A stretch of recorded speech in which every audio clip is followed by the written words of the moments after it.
Here is your Let story. go! You don't understand! I understand perfectly. Give it to me. No, it's too dangerous. Let go! For Renee Carter, that moment came on a Wednesday afternoon in downtown Chicago, when the light turned green, a food delivery cyclist ran the red, and a man she had never met threw himself between her and the impact without a single second of hesitation. She didn't even see his face clearly until she was already on the sidewalk, her heart slamming against her ribs, her leather portfolio scattered across the wet pavement, her coffee, the one luxury she allowed herself between back-to-back board meetings, soaking into the hem of her blazer. What she saw first were his hands, steadying her by the shoulders, checking that she was upright, that she was whole. Large hands, calloused, the kind that knew manual work. Then he was crouching to gather her papers before the wind could take them, stacking them neatly, tucking them back into the portfolio with a care that was almost absurd given the chaos of the last 4 seconds.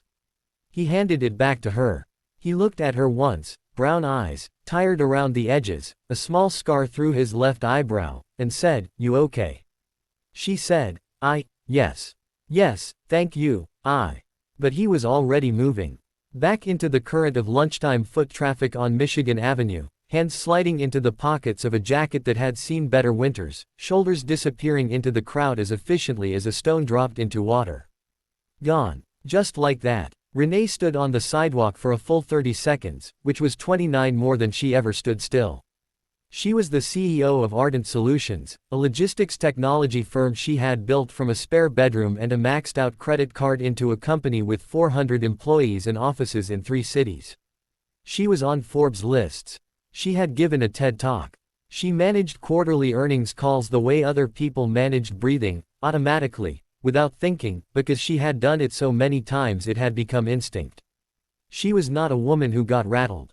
She was rattled. She described the man to her assistant, Maya, that afternoon, more than she intended to, the jacket, the hands, the scar, the way he'd vanished.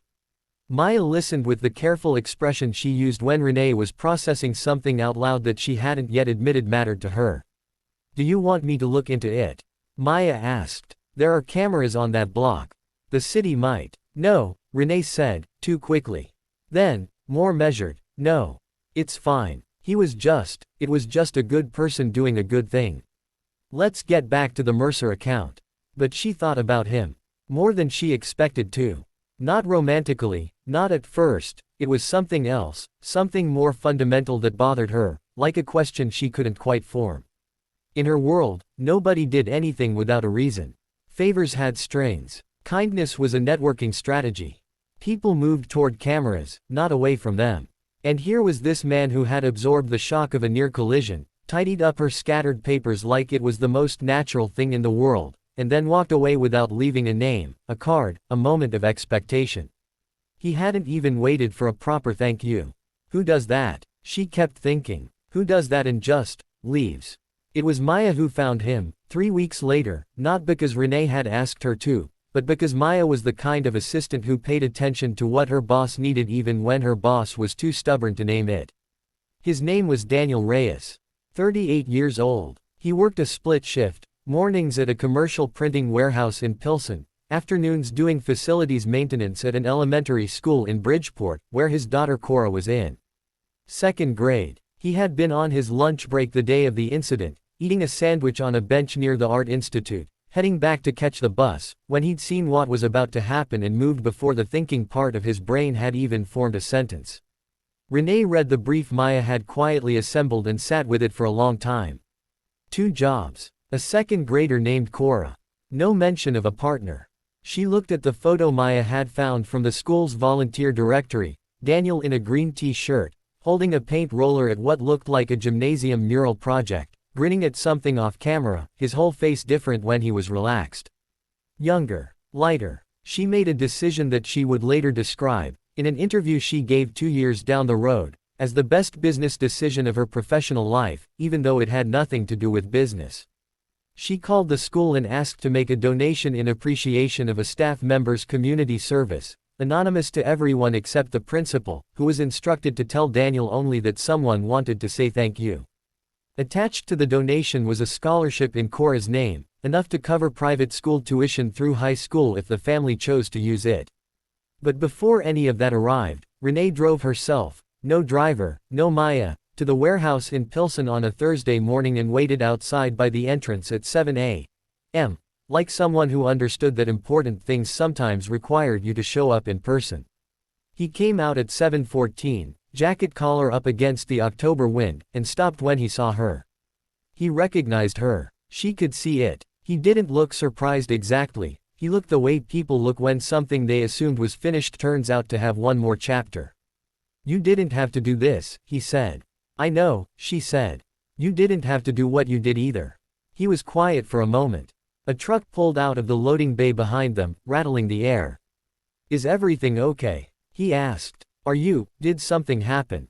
And that right there, that was the thing that undid her composure entirely, because his first instinct, standing in a parking lot at 7 in the morning across from a woman who had clearly gone to some effort to find him, was to ask if she was okay.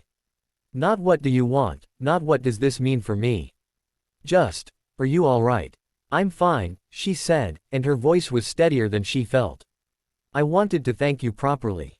And I wanted to, she stopped. Restarted. I have a mentorship program at my company for people looking to advance into operations and supply chain management. It's paid, full benefits, flexible scheduling. She handed him a card. I looked at your background. You have skills we need. But this is not charity. If you're not interested, I'll drive away and you'll never hear from me again. She exhaled. I kept thinking about what you did. You didn't ask for anything. You just helped and walked away. I haven't been able to stop thinking about what that says about a person. Daniel looked at the card for a long moment. A bus went by on the street behind her. Somewhere nearby, a kid was laughing. My daughter, he said finally. Cora. She gets out at 3:15. The program ends at 2:30, Renee said. I checked. Something moved across his face, not quite a smile, but close. The same expression from the volunteer photo, almost. You checked. I checked. He looked at the card again. Then he looked at her, really looked at her, the same way he had on the sidewalk, steady, direct, without performance. Okay, he said. It wasn't a fairy tale ending, at least not the kind the movies prefer, with a swelling soundtrack and a kiss in the rain. What it was this, a woman who had spent 15 years believing the world operated on transaction learning, slowly, that some people move through it on something else entirely. And a man who had spent 3 years keeping his head down and his heart in a protected place, discovering that being seen, truly seen, by another person is not the threat he'd trained himself to believe it was.